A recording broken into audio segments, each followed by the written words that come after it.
la grande finale de la Coupe du Monde entre l'Argentine et l'Espagne. Alors ça, c'était le petit point météo.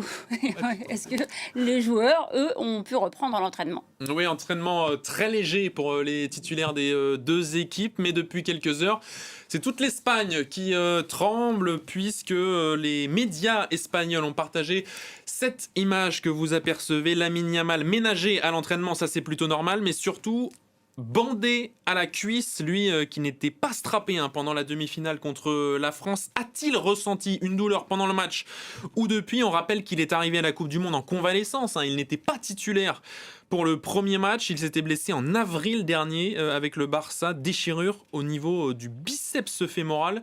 Xavier, grosse inquiétude côté espagnol, même si on l'a vu dans ce mondial, tout ne repose pas sur Lamine Yamal dans ce collectif. Alors évidemment, cette équipe d'Espagne, elle a une première qualité. La star, c'est effectivement l'équipe, c'est le jeu collectif. Maintenant, Lamine Yamal, il y a aussi un réflexe de précaution systématique. On l'a vu par exemple quand Kylian Mbappé est sorti avant la fin du match contre le Paraguay, si je me souviens bien.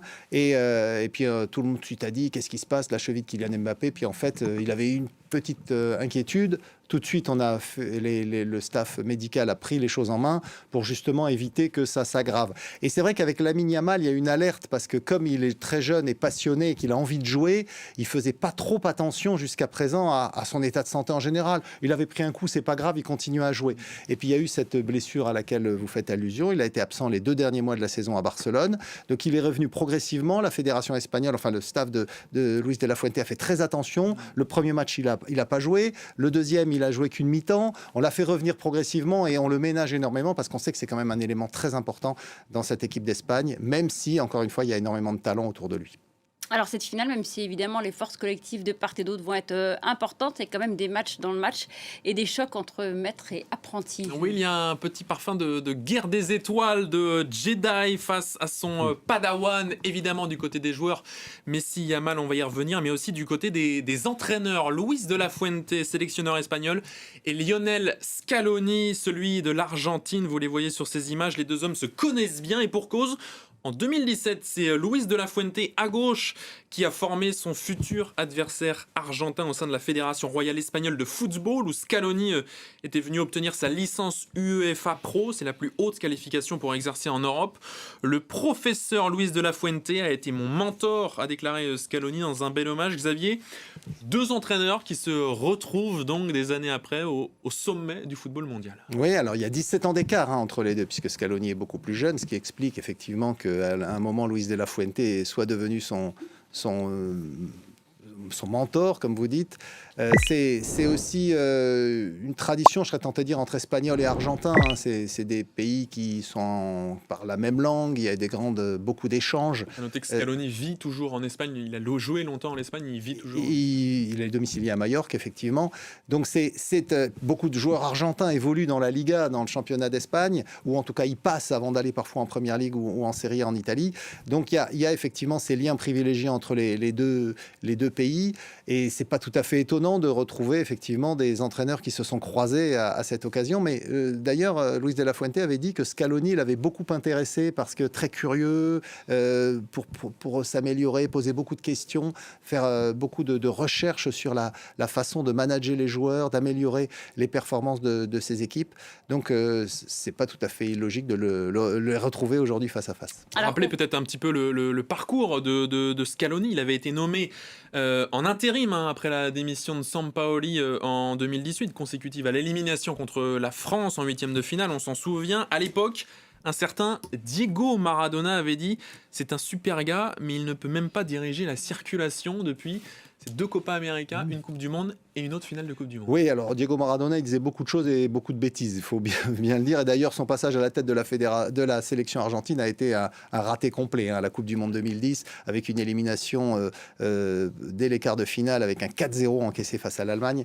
Donc, de ce point de vue-là, Maradona, c'est pas forcément un exemple. En revanche, Scaloni, il a eu l'intelligence, justement, avec ce souci de toujours créer une équipe qui fonctionne. Et il avait bien compris que Messi était un génie et qu'il fallait mettre autour de Messi les joueurs capables justement de le servir, d'utiliser son génie sans effectivement arrière-pensée, c'est-à-dire de se dire, bah voilà, moi je voudrais aussi briller. Non, voilà, le groupe, il est construit autour de Lionel Messi et le bon juste retour des choses pour cette politique mise en place par Scaloni, c'est que la sélection aujourd'hui, on l'appelle la Scalonetta, c'est-à-dire l'équipe de Scaloni, c'est-à-dire qu'il a réussi à donner son nom à la sélection argentine. Un point peut-être tactique entre les deux entraîneurs. Quelle différence dans leur manière leur philosophie de jeu? Luis de la Fuente a été un entraîneur en Espagne. Vous avez rappelé rapidement qu'il a notamment été le mentor de Scaloni. Donc lui, il a dirigé toutes les sélections de jeunes en Espagne, notamment les espoirs. Et donc, il a vu grandir ces générations. Et il sait que en Espagne, on pratique ce même football hyper collectif dans toutes les catégories d'âge. Et donc, quand il récupère la sélection A, en fait, il continue de construire ce qu'il a déjà fait avec les générations précédentes. Et il intègre petit à petit des jeunes, notamment beaucoup qu'il avait eu aux Jeux Olympiques, lorsqu'ils avaient fait la médaille d'argent à Tokyo en 2021. Et depuis, ils sont champions d'Europe. Donc, ça fonctionne. La Scalonetta, l'Argentine, c'est un peu différent. Encore une fois, il y a des joueurs de très grande qualité, mais l'équipe, elle est construite autour de Messi. Et effectivement, Messi est le Messi dans cette sélection argentine, même s'il y a encore une fois autour de lui des joueurs de grand talent.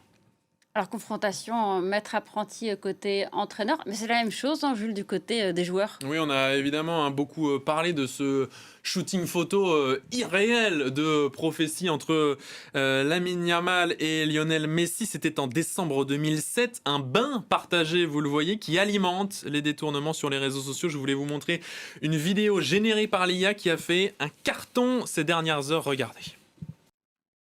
Congratulations, you're moving to the next level. Your next opponent is him.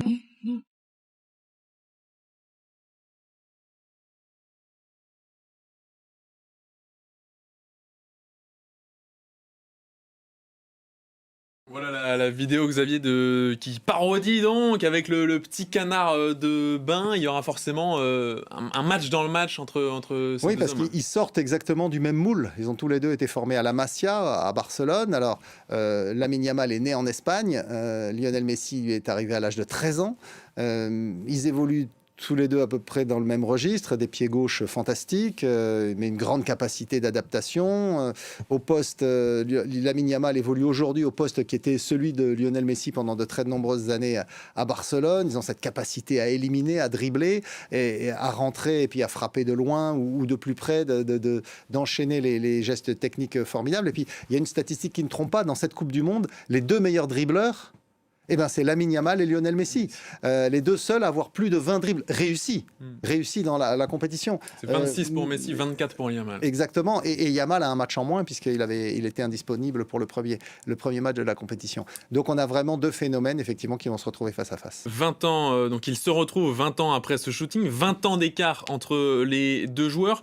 Et c'est aussi des exemples de précocité. On a vu Lionel Messi, évidemment, arriver très tôt, très jeune au plus haut niveau. Lamine Yamal, 19 ans, pourrait, dimanche soir, avoir déjà gagné 1 euro et une Coupe du Monde. Oui, et il faut souhaiter pour le football que Lamine Yamal arrive à suivre la même trajectoire que celle de Lionel Messi. Messi a été hyper protégé toute sa jeunesse, et il y avait quelque chose de très révélateur, c'est quand Guardiola a pris les rênes du Barça à l'époque, en 2008, il savait que Messi était un génie, puisqu'il avait eu les jeunes pendant une saison, et là, il a dit, il faut le protéger, il ne faut pas qu'il y ait des tentations autour de lui. Et donc, il a viré de la sélection, notamment Ronaldinho et Deco, qui est devenu depuis le directeur sportif, parce qu'il savait que c'était des joueurs qui avaient d'énormes qualités, mais qui étaient tout le temps en dehors, qui faisaient la fête tout le temps. Et il ne voulait pas que Lionel Messi soit entraîné sur ce chemin-là. Et donc, Lamine Yamal, en revanche, pour le moment, on se pose beaucoup de questions, parce qu'il est hyper talentueux, tout le monde le sait, mais il aime bien aussi faire la fête. On l'a vu avec Neymar l'été dernier. Là, depuis, il commence à se blesser. Donc, il faut souhaiter que Lamine Yamal ait le même professionnalisme que Messi pour réussir sur la durée.